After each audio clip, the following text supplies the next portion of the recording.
யார் அடிச்சாக? என் அம்மா தானே அடிக்குது. சின்ன பிள்ளைலேருந்தே என்ன அடிச்சதில்ல. அவங்க 2 பேரையும் தான் அடிச்சிருக்கு. என்ன தான் தூக்கி வச்சுக்கிட்டே இருக்கும் அப்பா மாதிரி இருக்கேன்னு. அடிக்கட்டு இன்னைக்கு அண்ணங்கார முக்கியமாக போயிட்டான். நான் வேண்டாதவன் ஆகிட்டேன். என்ன சரவணா, சொல்லுதேன் தப்பா நினைக்காத.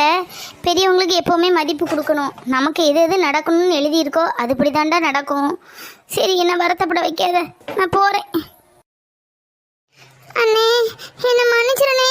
நான் இப்படின்னு தெரிஞ்சிருந்தா சொல்லியிருக்கவே மாட்டேன். இருக்கட்டும் பூமாரி, நடந்தது தானே சொன்னேன், நடக்காதையே சொன்னேன். சரி போ, அம்மா அழுதுட்டு இருக்க போகுது, என்ன ஏதுன்னு பாரு.